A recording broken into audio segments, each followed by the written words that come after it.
Welcome to the Comics Coffee Metal Podcast, episode 16.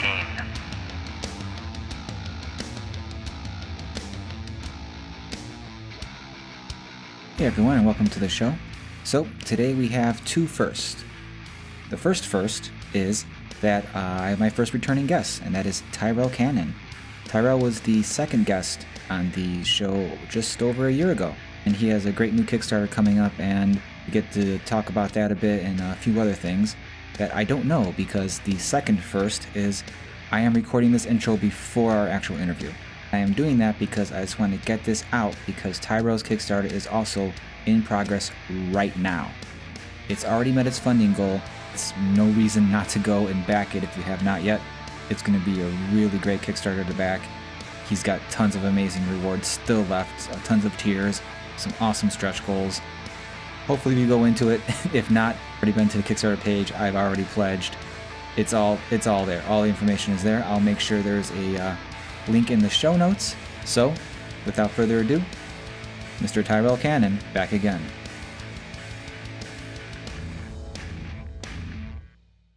Okay, Tyrell. Well, you have the distinct honor, or I guess privilege, putting it extremely, putting way too much on it than it actually is. But you're my first return guest, and I'm glad to have you back. And it's been almost over a year, actually. It's been well over a year since we last chatted, and a lot of life has happened for both of us in that year. So before we jump into that, and before we jump into the news of your Kickstarter, I have to ask, it's been over a year, Comics Coffee Metal, what's doing it for you? So I'm happy to be back. First of all, thanks for having me, buddy. It's been a crazy year, man. It's been a very crazy year. Comics, coffee, and metal, and this is like what I'm doing. Which ones I'm digging right now, right? Yes, and anything you're digging. Coffee, it has been pretty easy actually. So coffee has taken on a whole new meaning for me now that I have a baby. Yes. And if I don't have the coffee like brewing before I wake up, I kind of lose my mind. So we like have an automatic machine, we get it going. Yes. And one of our biggest discoveries this last year was that the private selection brand of coffee, which is available at our Mariano's, is like it's like the cheapest, one of the cheapest, and it's like super good. Really? Yeah, private and they just selection? came out. Yeah, and they just came out with a new one in their whole bean selection called oh geez, what's it called? It's like a Ugandan coffee, and it's it's like a medium dark roast, and I love it. Oh, so, that sounds like right up my alley. Yeah, I'm all about it. And then I'm a creamer guy in my coffee, so I usually get a like an almond milk or an oat milk creamer. Not that dairy's terrible for me, but I just would rather get those kinds. So that's my coffee buzz right now, and it's been good. I've upgraded to 2 cups in the morning instead of just the one. And when the baby first came, it was, as many cups as I could get in me to stay awake. As far as comics go, I'm reading not a lot that's like monthly stuff right now. The only thing close to that is I have been reading Dan's new book, The Wonder Woman Dead Earth. I've been reading a lot of back issues lately. I did get the new from a Kickstarter, actually. I got the new Heartbreak Quadrant from this guy, Barrett Stanley, who was in Speculative Relationships Volume 3. That's really good. And then I've been rereading a lot of old X-Men, Jim Lee issues. And what else did I just pull out the other day? Oh, I was reading my buddy Reed Saltis. He did a book called Kingdom Order that I just reread. That was very good. So yeah, kind of going back into old stuff. With metal, a little bit old, a little bit of new. I've been listening to a lot of Uranzi Pazuzu. They had a new album that just came out. It's very good. There's this band called Bolzer that I just found. I think they're also from the Netherlands kind of region. They're very good, like really dark stuff. Blood Incantation. I've been really into Power Trip this year. What else? I feel like I'm forgetting someone that I've been listening to a lot. I got really into Cattle Decapitation this year too. Oh, so okay. I've been jamming those guys a lot. Last record, Death Atlas, is like so good. Yeah, I chat sometimes with Brian Chirilla, comic artist and metal guy, supreme.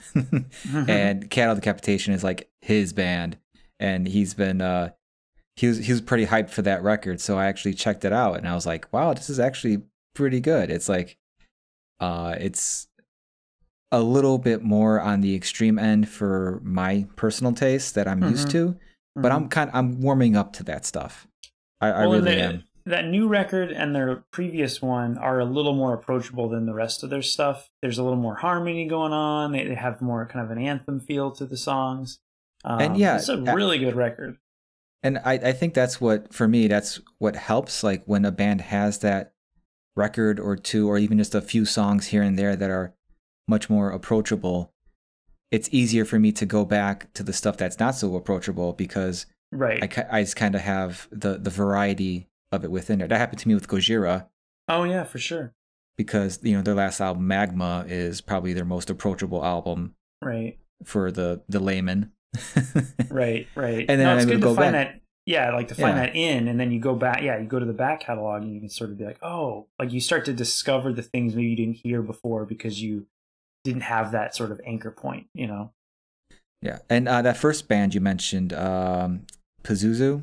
Oh, Oranzi Pazuzu, yeah. Yeah, I saw their, actually, I try to make a point of going to iTunes every Friday and seeing what's new in metal. And I remember seeing that, and all I can think of is from Futurama. And Dr. Farnsworth and his gargoyle Pazuzu, which I don't know if they're related at all. Well, I think the name comes from, it's the name of the demon in the Exorcist films. Yeah. I just hear Pazuzu. Yeah. But they're good. They're really experimental and weird. I'll have to highly dig in. recommend. Yeah, I would say their newest record is good, and then I think this is their first or second record that came out like 5 years ago or so. Those are the two that are the kind of the, in my opinion, the most approachable. I mean, it's a really weird black metal. It's like black experimental metal, but I'm really into it. Have you checked out like Flesh God Apocalypse? I have not. They're very good.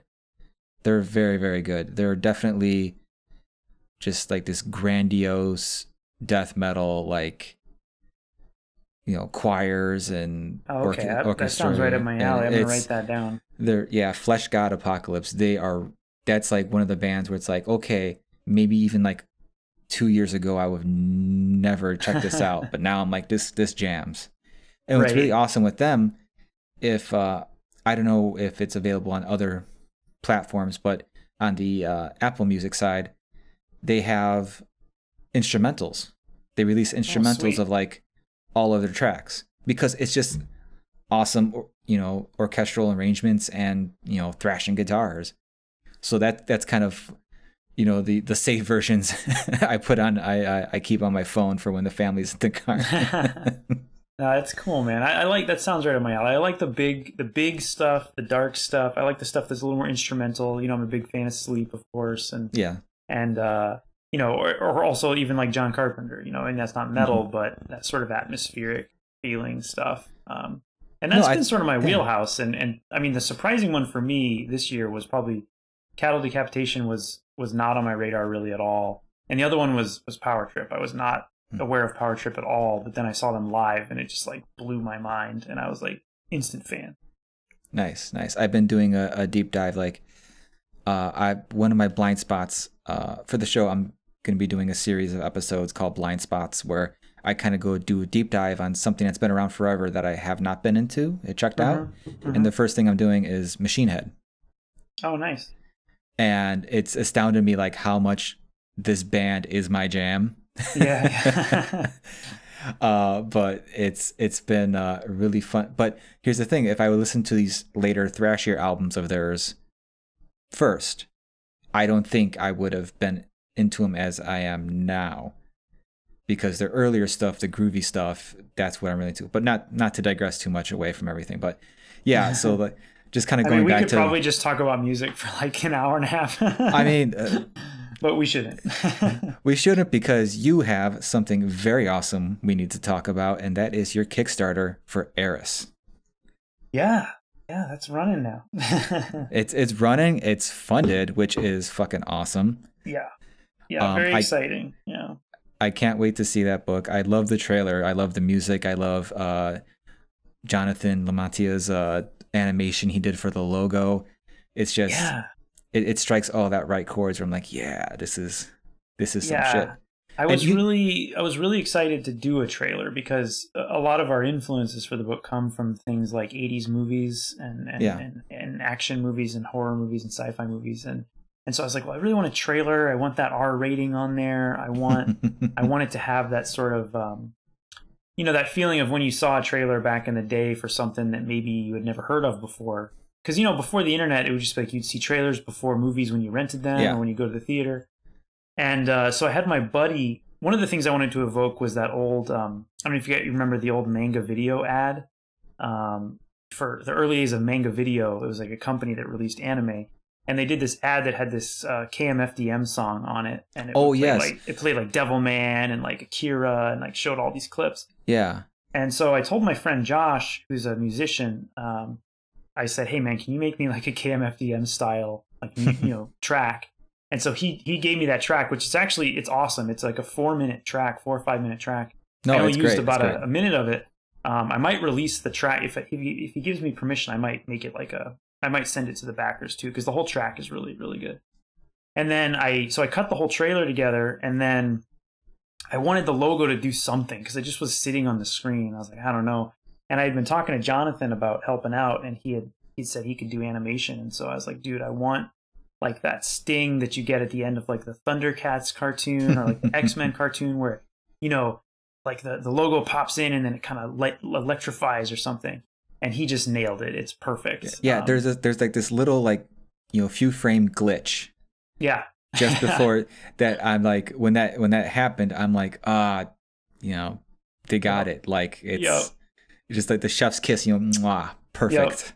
Well, and he sent it, sans audio at first, and it worked great, and I had the music going behind it. But then he was like, I think it needs some audio, so he sent me the kind of audio sting that's on there. Yeah. And it's just, you're right, it's perfect. I felt so pumped when I saw that, and I keep saying like people are backing me because of his logo, his animation on it. I'm incredibly happy that the song that was included with that was created just for that. Yeah. Because I'm a huge fan of of music for comics. Like I'm like, all right, well, you got to talk to your buddy because he's got a stretch goal or something. Like get a few more songs, get a little. That would be cool. An ERIS EP. I would love to have that sort of that ability to have a like a whole soundtrack that goes with it. I did do a Spotify playlist which I need to share at some point. That's for the issue, because I think music does just go really great with comics. I listen to music while I read comics, and a lot of times while I'm working on comics, I'm listening to music. So, just capturing that energy, and I think that his track really did that for me. And he's got sort of he leans a little more techno than metal, which is sort of what I wanted. So yeah, it's awesome, man. But yeah, the campaign's off to the races. We did hit our goal in I think it was 12 hours or something, which I was just shocked and amazed and happy about. I think that what I would like to see now is to see more people back it, just so I can get the book out into more people's hands. It's cool to make your goal and everything, but number one, it's like, I made a lot of the goal because I have some higher tier rewards, and that's great, and I'm happy about that, but that's only X number of people that are getting the book. I want more people to have the book and read it, and then I want those stretch goals too, so that I can, make an artist edition, which is one of the stretch goals. And then the other one is to do a sort of jumpstart me working on the next issue, because the first issue of ERIS I drew between all my paid gigs, and so it took me like a year to do it. I mean, also I was drawing it and inking it and coloring it all by myself, lettering it, and so it took me a while. And if I could just get a month or two to work on the next issue, get it going, I think I would get it out a lot quicker, so that people can continue the story. And so that's. We still want to keep pushing all month to try to get some more people on board for the book, of course.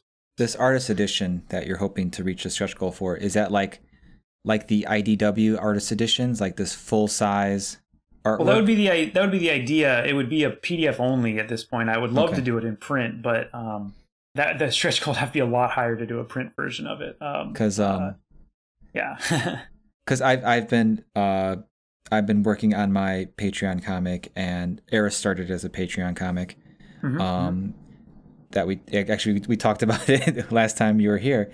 Yeah. So I've been thinking about that the past few weeks. So like when this is done, you know, I want to like try and decide if I want to color it, you know, put it, you know, how I want to get like the print edition out, whether I want to do a pre-order and just print on demand or Kickstarter or whatever.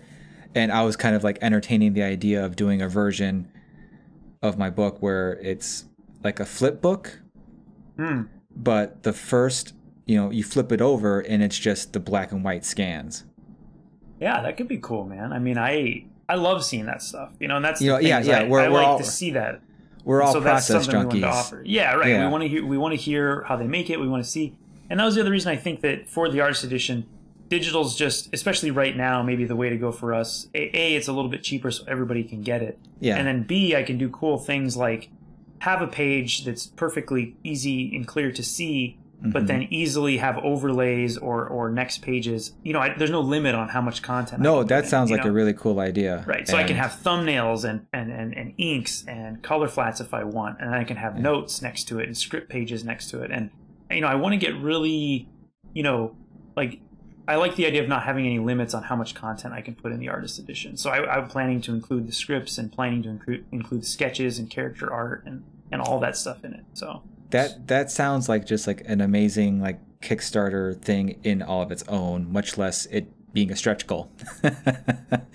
So I really hope you hit that, because that's definitely something I would want to jump on, because there's a lot of us people, you know, artists and fans that are just, we love that process. We love seeing the little things, you know, and it's, if I've learned anything, it's like the things we think that we've like, you know, put the most time into and like are like quote unquote most impressed with or happy with are rarely the things that people are like, how did you do that? what was that? The decision behind that thing? And you're like, oh, that, I guess I, so I really like seeing the idea that what you're talking about, the overlays and the extra information. That sounds really awesome. Well, but so yeah, artist editions, I mean, are so fun, and I would love to do a print one, but yeah, you know, I think that this will be, you know, the best way to go, assuming we make that stretch goal, which I really hope that we do. Awesome. So, you know, anyway, you know, the other thing I was thinking about as I was thinking about like these things I could do for the Kickstarter, the other dream thing would be to do, what I really want to do is like a source book. I don't know if you remember those from back in the 90s. God, there was these... I've been wanting to do something like that so bad. Yeah, I can't talk about it. Do every character, and then like I write the, you know, me and my brother write the copy for it, and sort of come up with this like, you know, like the image ones they used to do. Where it was like Wetworks source book. That was my favorite book. thing. I have both Cyberforce source books. Nice. I have like all. I think there's like a main image source book at one point. I just love those things so much. There's a project going around that had me thinking about those a lot the past couple years that I can't talk about right here, but when we're done, I'll mention it to you because it's such a rad idea. But yeah, the source books, like if you're doing a ERIS source book, like if you need someone. You got my number. I've got my list of like people. I'm like, oh, I got to hit up this guy. I got to, you know, definitely, man. So, you know, not to put any pressure on you to pick. No. I mean, I'll have to show you the list at some point. But yeah, man, I think that that kind of extra content is fun. The other thing that, so, you know, ERIS is co-written by my younger brother Logan, and one of the things that we talk about a lot is, you know, we're influenced by lots of different types of storytelling. If anything, I think that we're both sometimes a little bit bored by some of the traditional story arc kind of ideas. And we do like the idea of building story and character and world building through, you know, other means than just having a character expository dialogue. I mean, we do have that obviously in the book, but, you know, things like an opening title, you know, crawl, which we kind of have on the first page of our book, or things like, you know, visually putting cues in the book that are never really explained, but if you kind of reread it a few times, you might pick up on some of those cues. And a source book fits perfectly into that whole idea of like, okay, maybe a character shows up for 5 or 6 panels, and, you know, it might not seem like they're very important or anything, but if we can dive into their backstory somewhere else, it just kind of helps you kind of build this whole world that the reader can dive into if they choose to.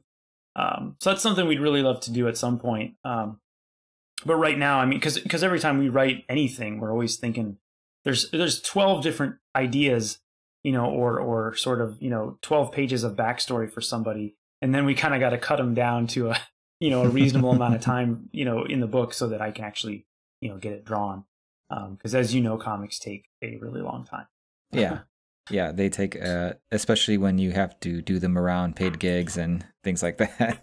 And babies. and babies and life and, this, the supposed state of the world right now where some people have more time than they can handle and the rest of us have less time than ever before. Oh my gosh, that is how it feels right now.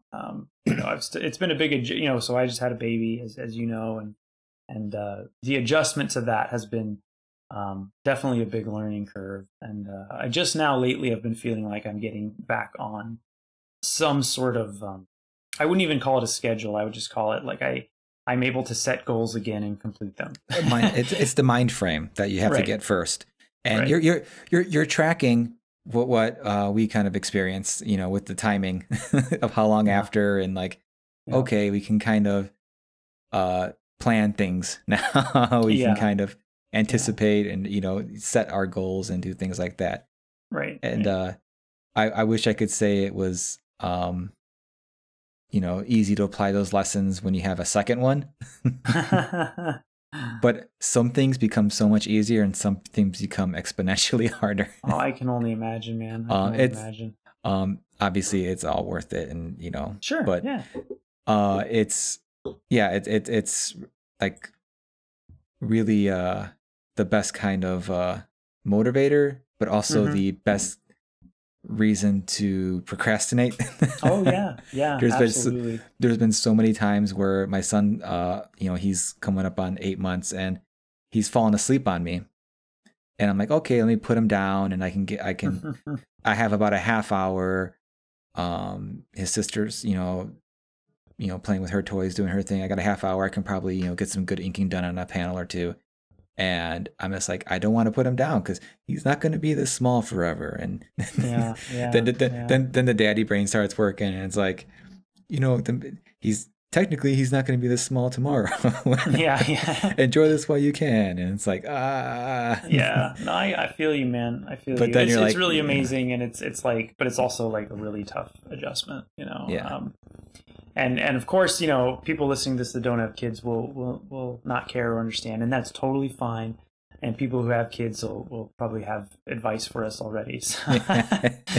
But honestly, I'm feeling good because I've been able to be making comics, right now, which has been great. And this, ERIS has been something that me and my brother have been working on for quite a while, and to finally have the issue ready to go. I mean, the timing of this is all pretty weird as far as my life, but also this pandemic situation. But it's really awesome to see that people still want content and they still want to see, what I'm working on. And I can't express like how grateful I am that people actually showed up for the Kickstarter on the first day. And I really just want more and more people to read it. I want people who don't read comics to read it. I want people who like Arnold Schwarzenegger movies to read it, and people who like John Wick to read it, and I want people that are into bodybuilding to read it, and I want people that are into psychedelic drug use to read it. I think it's hopefully got in points for lots of different kinds of people. Yeah, to hell with the 4 quadrants of hitting all the demographics. You want like the 16 quadrants and all the subgenres. I want every niche. That's what I want. Like I think for me, especially for both of us, me and Logan, I think that we both tend to be more attracted to things that are more in the niche or cult sort of arena.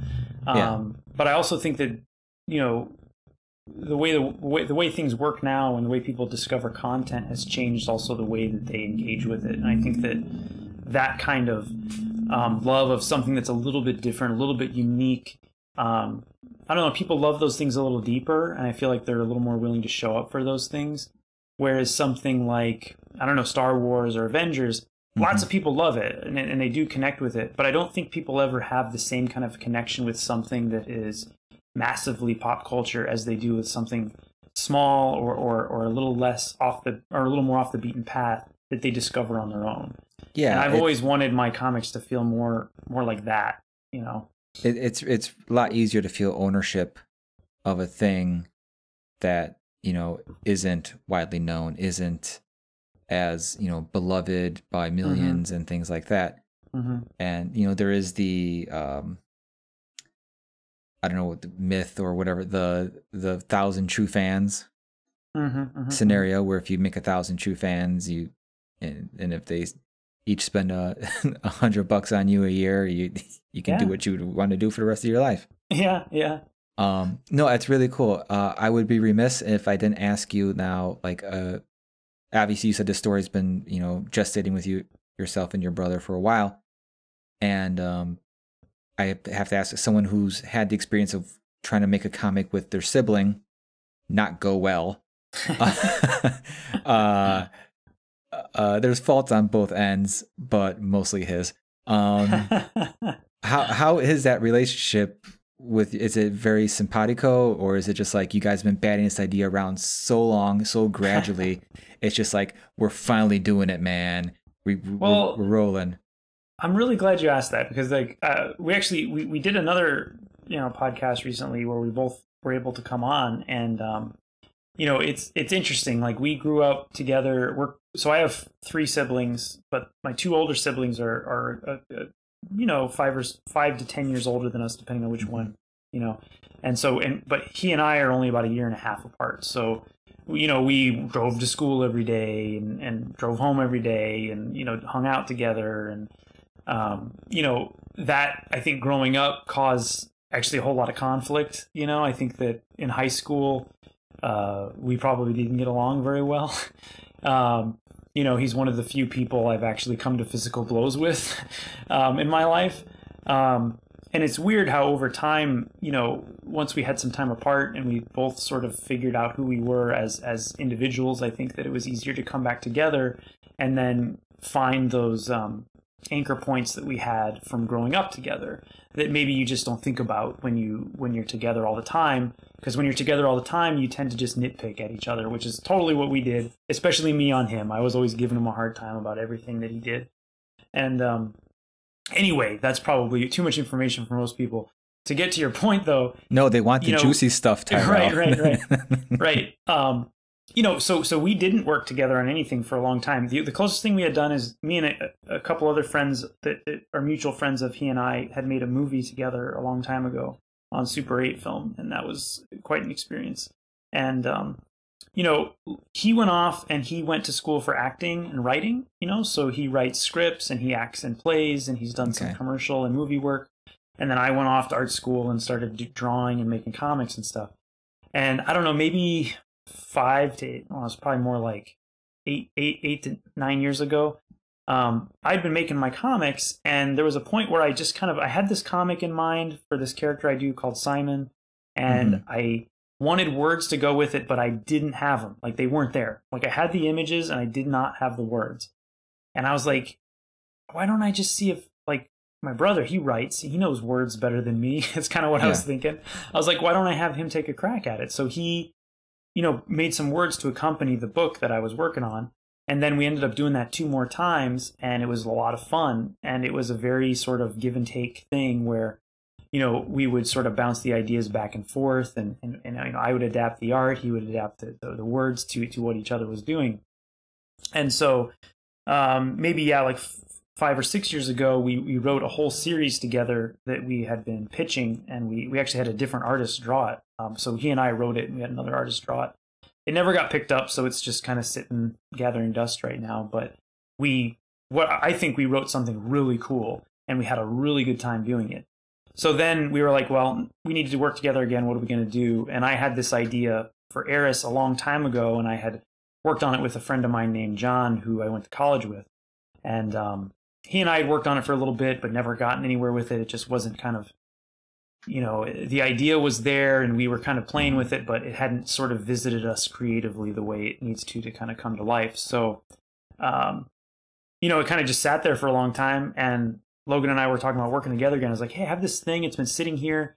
It's got a nugget of an idea, but it needs a lot of development.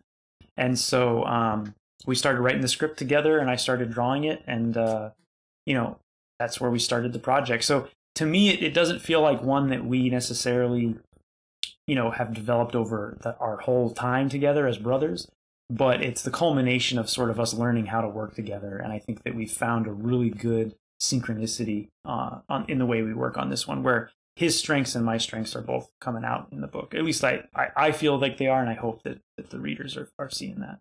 I love it. That's awesome. I'm really glad that you guys kind of were able to develop yourselves creatively and then kind of meet on that battleground, of understanding, that understanding like what each can bring to the table.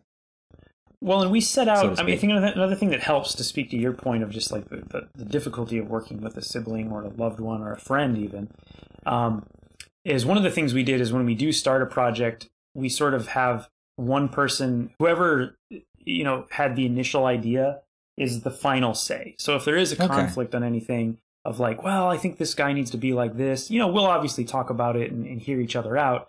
But at the end of the day, like ERIS is my original idea. So I'll say, well, we're not going to do that. Now, honestly, that's not really happened, but maybe one time. And usually we're able to just kind of both agree what the best path forward is. But I think that helped us a lot, just to know, okay, this is his or this is mine. And so, if we do have to make a decision, it just gives you a point to go. At the end of the day, I mean, the end product here is definitely both of us, but that helps solve some conflicts, I think, at some points. No, that's a real good point to bring about the collaboration of the having someone be the final say. But I think when you come into a project, I think most people, and at least I have before, when you come into a project when someone else has the final say or you have the final say, I know I've at least been more open at that point than if it's like we're 50-50 in this. Because then it's kind of like a struggle of ideas as opposed to like, well, I don't want this to happen. But then it's like, well, you had a great idea and I want that to happen and I have the final say. So it's a little bit of playing with, I guess, maybe the ego a little bit of like just not in a negative way, but it's like, you're reassured in the idea, because if you like the idea, you're not threatened by it, because if you didn't want it to happen, it doesn't have to. Right. And well, go ahead. No, I've had a few instances both ways on that. And I really like to, I'm kind of glad to hear that that's not just my own experience with that kind of mindset, I guess. Well, and the other thing is that, over the last year or two that I've, been freelance full time, I've had the opportunity to work with a lot of other writers. And just that experience, I think, has made me a better collaborator, which I think has fed also into this being a successful collaboration, because when you're working with a writer that maybe you have no context for, there's advantages to that, but there's disadvantages to that. And I think that you learn a lot. And then to bring that back to a collaboration with my brother, who like we both have all the same touch points on everything. Like I can just say, or he can just say like, oh, make this panel look like this scene from Commando, and I'll be like, oh yeah, I know exactly what you mean. And to bring that sort of level of familiarity, or to bring my sort of experience with other writers to that level of familiarity with him has been really, really fun. Awesome. Well, we've been talking for quite a bit, and I don't want to get too far into it without bringing up our Twitter questions. Oh, and I know, man. And I know you have some questions from your Instagram as well, but let's start off with Twitter. Yeah. Speaking of metal, and you've mentioned this band in the beginning, previous guest and our buddy Dave Jordan asked, did Blood Incantation put out the best death metal record of last year? Yeah, if it was going to be best death metal record, I would probably have to say Blood Incantation. That record hit. I was a late comer to them. Like I just recently was discovering them, and I've been diving back into their back catalog. But that record hit like everything that I like. It has long, epic songs. It's got these crazy lyrics about aliens and stuff. I mean, it's got that incredible cover by I'm blanking on the artist's name, but it's like it's just perfect. It's like this perfect thing that's the perfect length. They did it all like analog. Like that's. it's just all these cool things, you know, that these guys do. It's a really great record. So yeah, I would agree with that. Okay. Okay. I don't agree, Dave, but when it comes to death metal, you and Tyrell are more versed, so I'm definitely gonna go check this out just to see, because I could probably name like what would people consider true death metal bands, like maybe 5 off the top of my head.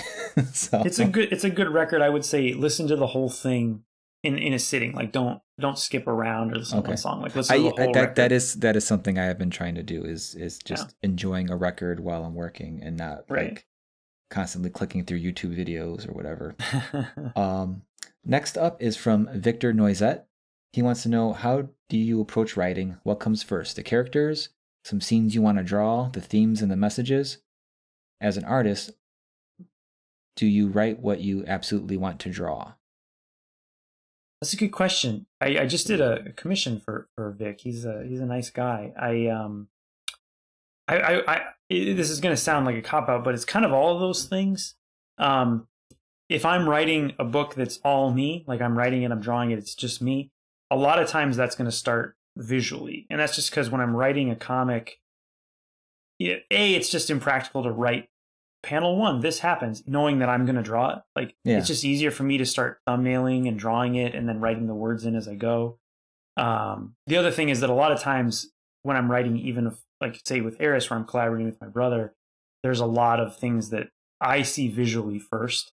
And so I would say like the first thing for me is usually visuals and thematic kind of elements. Like I come up with visuals that I think are going to portray certain sort of thoughts, emotions, you know, themes. And then I actually work backwards from there to try to fit characters and story into that. And so my stuff has traditionally been more experimental. Like my past work has been a little more experimental. And one of the reasons I wanted to work with Logan on this was that he does have a little better grasp on sort of narrative structure, you know, in a way that I think gives the reader a little more of an anchor than some of my previous work did. And so, yeah, I guess to answer the question, it varies, but yeah, if it's just me, it's usually going to start with thematic and visual elements, and then I kind of work backwards from there. You know, so with ERIS, a lot of the things that I had when I first had the idea were visual and thematic ideas. I was like, well, I want, you know, this controlling body to live in blue, spheres, you know, and I want, you know, the energy of the powers these guys have to be like a magenta pink color, you know, and I want it to have something to do with, you know, consciousness being altered through the use of you know, drugs or spiritual things, you know. So a lot of that stuff is where it started, and then it gets down to, okay, well, who are the characters and what are their motivations and that kind of thing. Yeah, I think in my discussions with a lot of other creatives, it's kind of surprising and not surprising that like a lot of us, it's very piecemeal. A story or even, you know, just a commission or anything like that. Sometimes just the little elements of it are first, and it's the smallest thing. It could be like you said, just a scene or something like that pops in your head, or a visual, and you're like, what is this? And then as your brain starts ticking away at that, then all of a sudden these things develop, and you're, you know, rolling the ball starts rolling, and all of a sudden you have a new project idea, a new, you know, setup for something else. So hopefully, Vic, that answers your question. That was a great question, though. And the last Twitter question is from John Westoff. Tyrell, have you always preferred commissions with backgrounds, or is that buyer's choice? With a follow-up, are you an actual wizard? You legally have to tell us. No, John, he does not have to tell you. I understand, John, I understand you're a drummer. You're easily confused. Come on, be nice to drummers. He has to, Tyrell has to register, but he does not have to tell us. So, Tyrell. No, I wouldn't say a wizard. You know, maybe some kind of, you know, I would rather be like something a little more like spiritual than that. You know, like you know, shaman or something. I don't know, something like, I don't know what the word would be, but yeah, I don't know. Commissions, man. Yeah, I'd say shaman. Yeah, you're definitely a shaman.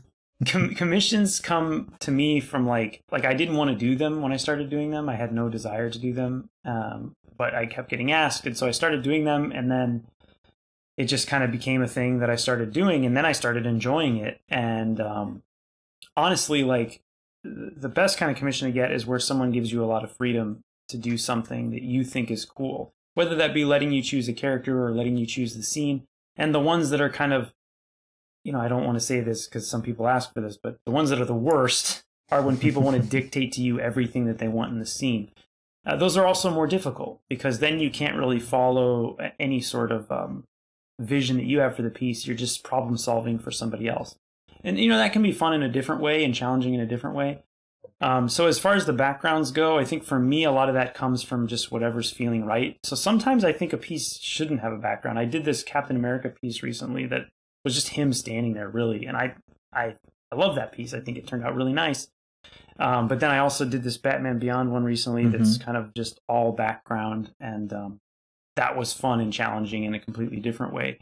I think the other reason I've started doing them, two reasons. One is that backgrounds are just something that I always feel like I should get better at. And the more I've been drawing comics, now that I'm doing it full time, the more you realize that that's an element that you can really use to help tell stories or produce sort of, you know, evoke emotions in the piece. And so developing that skill is something that I try to do via the commissions. Commissions are a great way to practice something you're not very good at. Yeah. And the other reason is that you've got these jerks like Daniel Warren Johnson and these guys that are just doing crazy stuff in their commissions. And you're like, well, if I'm going to, you know, be in this arena, you can't just draw a dude against a black or white background all the time. I think, because you know, you've got to level up. And I feel it's not a competitiveness necessarily, but it's more when you see another artist that you know or don't know, do something that you find really exciting, you want to also find that excitement in your work. And it's not that you're trying to copy, it's more that you're trying to, you know, put your own sort of stamp on whatever it is, a comic, a painting, a commission, you know, those kind of things. Yeah, I think there's kind of been this, you know, escalation in commissions. Because you can kind of look at a lot of artists now in a couple of different camps in terms of how they approach their commissions. And there's some that are like super sketchy, this is what you get. And it looks great or whatever, but that's like, I'm not spending a whole day on this thing. I don't have time. I'm very busy. But you still get an awesome drawing by me and so on and so forth. Then there's the ones who have these like beautifully rendered colored pieces that are more of a character spotlight.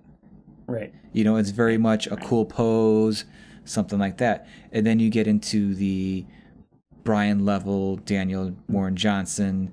Like, I'm basically drawing I called Daniel's commissions one point, like they're the guitar solo. Yeah. You know, the crescendo of like the song where like everything's building up to that point, and then he finds that moment, and then he illustrates it. And that Batman Beyond piece you did is very reminiscent of that. And you know, I've noticed a lot of guys starting to use the screen tones more and stuff like that. And I think everyone's kind of seeing what everyone else is doing that's really cool, and they're applying it to what they're doing. And I wouldn't call it copying, because we all learn from each other. Well, it's like a zeitgeist, you know. Yeah, we're all sort of feeding off that energy. A lot of us know each other, and if we don't, you know, you're looking at this stuff all the time, and you're inspired by it. I think it's great. I think it's great. Yeah. You know. Yeah. Sorry, go ahead. No, and it's a natural progression. But I've noticed this, and I think when it comes to like adding backgrounds to a commission, you know, in the most pragmatic sense I could think of, I feel like it adds value.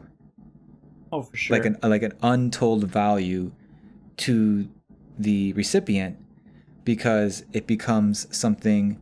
And again, not everyone wants to have like, you know, Spider-Man flying through a cityscape. Sometimes they just want Spider-Man in a really cool pose, right? Nothing in the background, and that's, you know, whatever people want.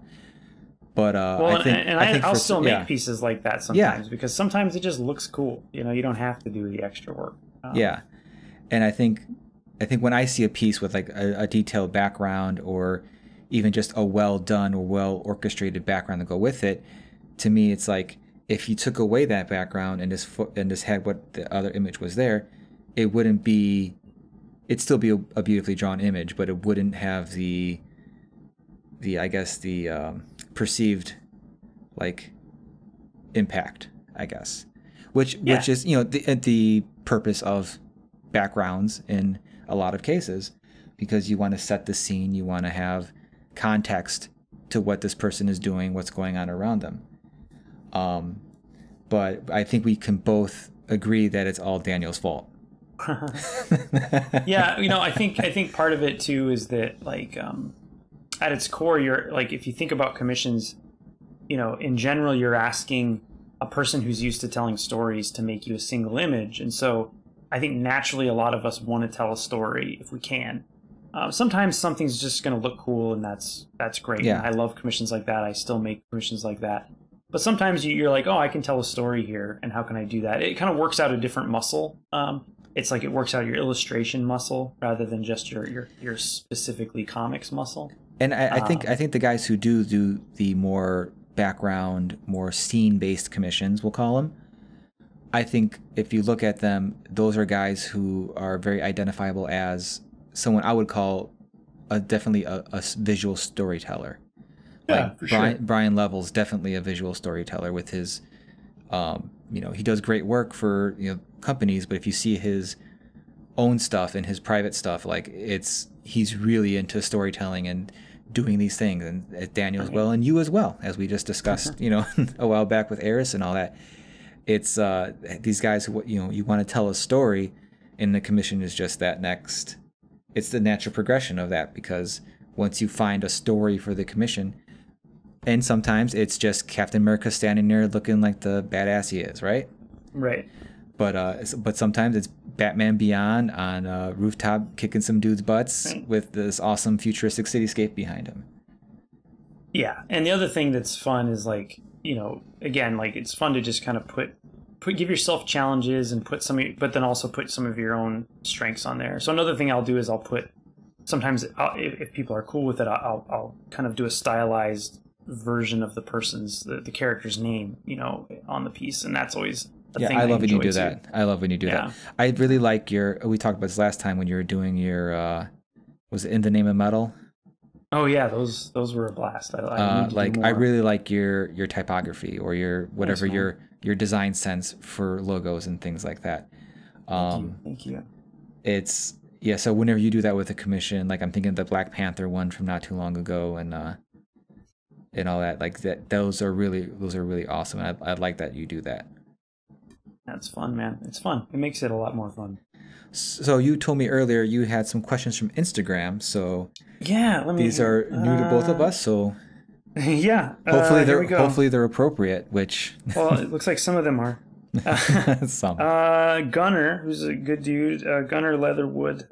He asked, would I ever consider doing work in other mediums like watercolor or painting?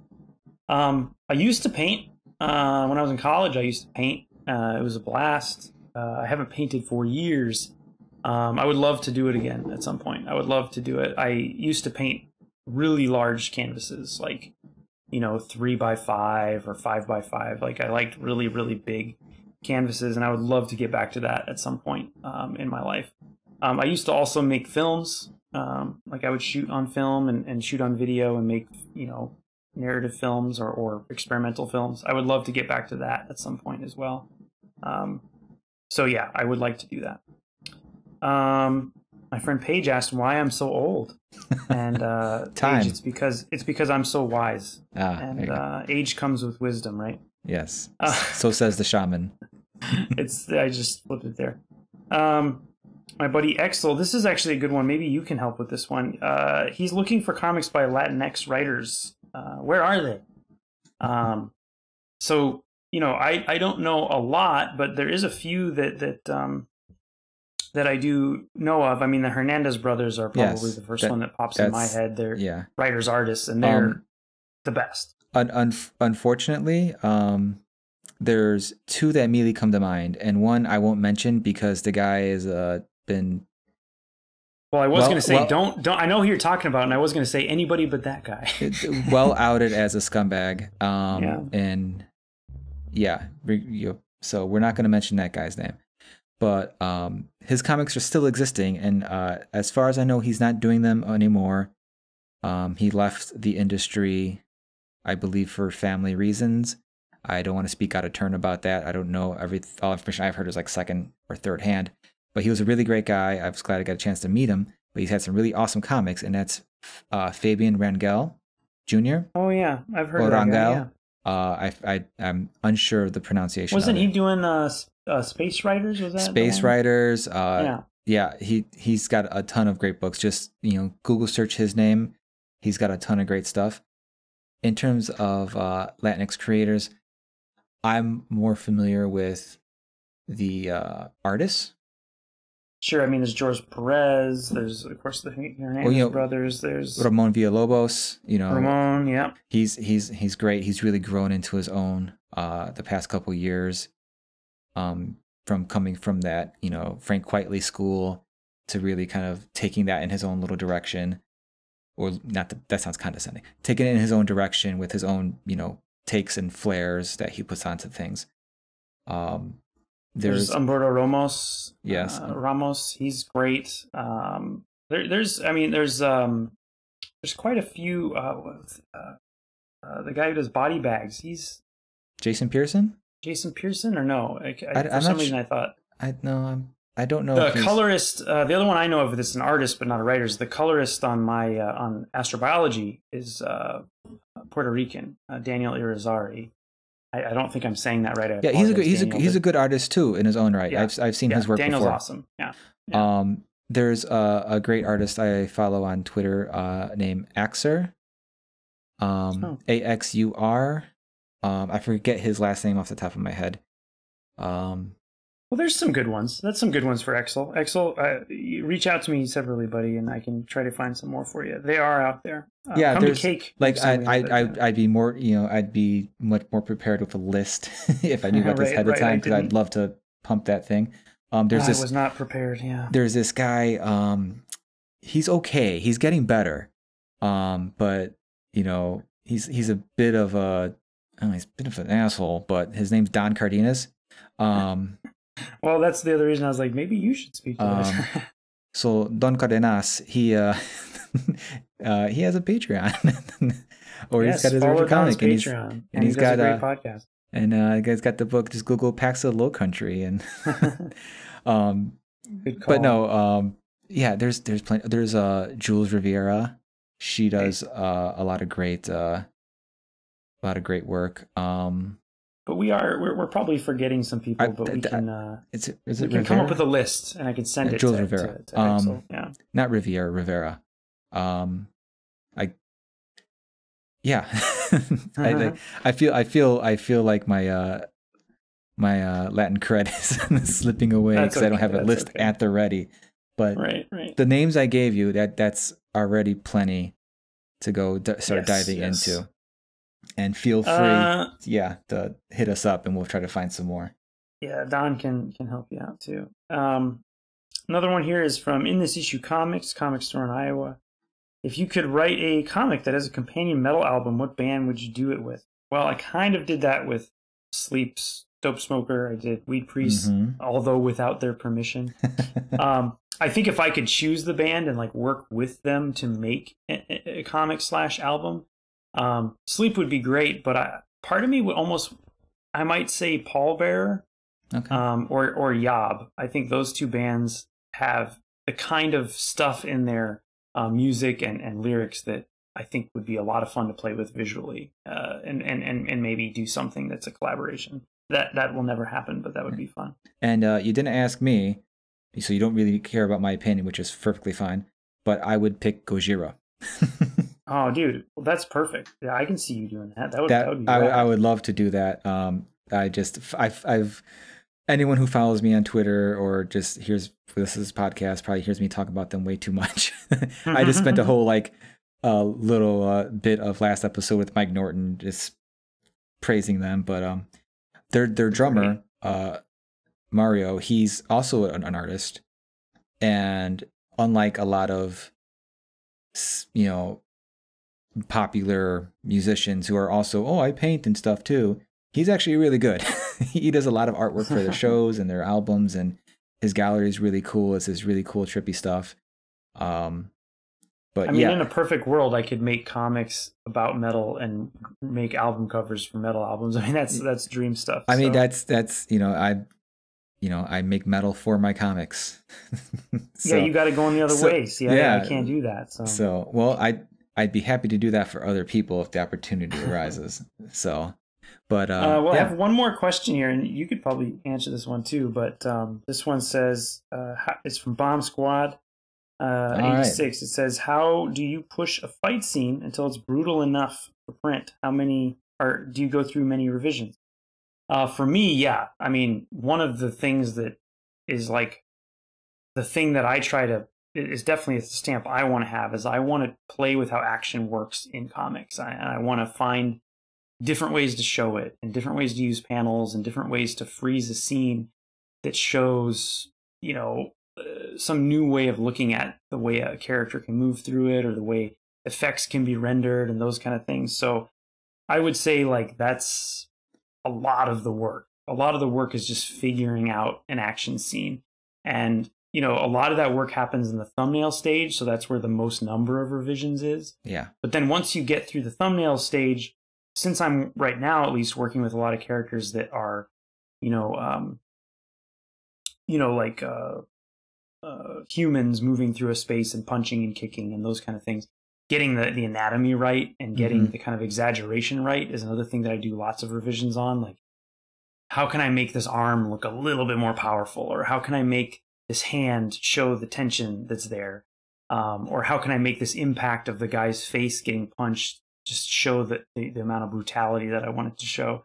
So it's like, it's really challenging, and it's a thing that I try to push myself more and more with every time. Like, I don't want to have a comic that has those boring, action scenes in it. I think it's like one of the few things that comics have potential to do a very unique thing with, that so many artists, I just feel like they drop the ball on action scenes and they just go with stuff that's weird characters kind of standing next to each other in a weird pose, and it doesn't really give you any kind of energy. So that's something I'm definitely trying to push a lot. How do you approach that? Well, I'm not going to make any claims that I'm great at it at all, but I definitely try to put a lot of thought into the choreography of it at all. When I was doing Pax of Low Country, there was plenty of fight scenes, different types of fight scenes. One character gets, more developed in his, powers, and he gets stronger, faster, stuff like that. And it's trying to find, what works best. Like, do you want to do, is this fight scene something that you're following punch by punch? Or are you following it by, the movements more so than the impacts? Is it, is it more of a dance? Is it two guys just trying to tear out their throat? And how do you do that? And there's plenty of great examples of fight scenes out there. I think Ryan Otley, during the entire run of Invincible, did a fantastic job of kind of like straddling that line of having, big impact, going really far with the violence, but also having some really smooth movements, really clear choreography. And I think that's always my first approach is, well, with any fight scene in a movie or a comic, what's the purpose of it? What's the end game? What are they fighting for? That's what you have to, that's what you have to have the mindset going into it. So if these two people are fighting for their lives, it might be a little more brutal. It might be a little bit more intense. But if they're just kind of toying with each other, or if it's like two people just meeting, it's going to be more of a, give and take a little bit. It's kind of a dance almost. So it really is, I think, it first and foremost should be story driven, and that should dictate how far you go with taking things, I think. Yeah, man, I think that's a good way of looking at it. Because, if you have Captain America, for example, just to bring well-known characters, Captain America meeting Daredevil, and they're kind of sizing each other up, having like Captain America like break Daredevil's arm, and then Daredevil like jab one of his batons in Cap's eye, like that doesn't really work. That doesn't like really tell you like the characters are trying to like size each other up and see which other one's about. it's just two dudes trying to kill each other, and that's not exactly going to serve that story. Yeah, yeah, yeah. No, I mean it's different. You know, different scenes are gonna need different things. You know, it's two super people fighting is different than two normal people fighting. So, but it's a lot of fun. That's like one of my favorite things about making comics is finding that sort of different ways to use panels and character acting to sort of show that. And it's a thing that when I look at comics that I love to see, you know, how other people solve those issues as well. Have you ever used a 9-panel grid? Yeah. Okay. I just did a short story called Drones with a writer named Matt Lowry, and there's some 9-panel grids in that. Okay.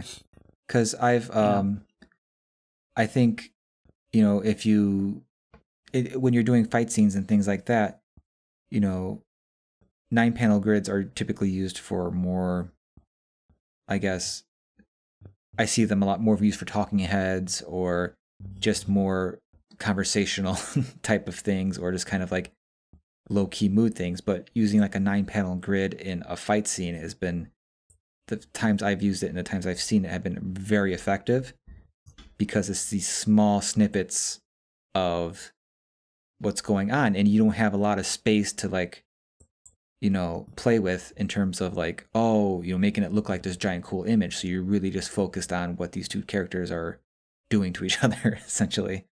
So yeah, I mean, it's like, so I would suggest to, you know, the Bomb Squad, like, you know, if you're looking to try confining yourself a little bit, because I think when you confine yourself a little bit, you can you kind of like strip away what's unnecessary, and then that way when you do want to let loose, it just has that much more impact. Yeah, that's really good advice. So yeah. Well, that's, you know, that's an approach I think we should all take for like a lot of things. Like, yeah, I mean, if you take away some options, it really makes you. I think we're all seeing that right now in our lives. Like if you take away some options, it really makes you get creative with what you can do within the limits you have. Yeah, like even right now in the past, you know, a few weeks, my wife and I decided that we're COVID-19 is also standing for the 19 pounds we seem to be trying to gain. So we're like, let's you know, go back to, you know, healthy eating, so that way when you do have that, you know, that hamburger or whatever, it's just that much better. So confine, so that way, you know, hey, when you play, it's a lot more enjoyable. Right. So Tyrell, I'm gonna keep you much longer, because, you know, I'm sure you're exhausted. You got comics to do. You got a Kickstarter to run. You got, you know, a baby, to tend to, as do I. Yeah. So, can you let everybody know how long is ERIS running, and if there's any other pertinent information that we didn't get to? I'll make sure there's a link to the Kickstarter in the show notes, but take it away. Absolutely, yeah. So, you know, ERIS, sci-fi, action, you know, trippy comic, an assassination mission to the edge of the galaxy with super-powered psychopaths. It's not for everybody, but that's exactly why you out there listening should check it out. It's because it's not for everybody, it's for you. If you're into that kind of thing, it's for you. And I really want everyone to get on board and check it out. We are funded, but the goal for me with Kickstarter now is not to be funded. My goal is to get the book out to as many people as possible and to get more money so that we can get that second issue rolling, so that people can get the story complete. It's a 3-issue series. We've already figured out all 3 issues. We have the second issue written, and we just want to get it out there and help people to get the story as quick as they can. So if you go to Kickstarter, you just look for ERIS, E-R-I-S, you will find it. The Kickstarter campaign started a couple days ago, and it's going to run till June 18th, I believe, is our last day. There's still some great rewards. We have levels where you can get the book with a sticker, and there's still some rewards left at the original art level. The commission level has already sold out, unfortunately. Well, fortunately, in a lot of ways, but unfortunate if you are wanting to get a commission. So yeah, definitely check it out. I'm going to be doing lots of cool updates as well. So if you are on the campaign as a backer, you get to see all the updates. And assuming we do hit that second stretch goal, and I start working on the book, everyone who backed the first book will be able to see the works in progress as it comes along. And then we'll get that second issue ready for print as soon as we can. Awesome. Well, Tyrell, thanks for coming on. You heard it, people. Go to Kickstarter. Search ERIS. Back it. Get as many people. Force everybody you know to back this book. Call your mom, call your dad, call your cousins. Say, listen, you got nothing better to do right now. What are you doing right now? Nothing. So I agree. Go back to Everybody go Kickstarter. You'll check it have out. something awesome to read. And, you know, it's a book that's not going to be for everybody, but you don't know if you're that somebody until you read it. So go do it. Tyrell, thanks again for coming on. Great being on the show, man. I appreciate it. And I hope everyone will check out Don's work as well and follow both of us on social media. I'm at TCannon Comics. Don Cardena's art everywhere because I'm a simple man. All right, everybody. Have a good one. Thanks again for listening to the Comics Coffee Metal Podcast.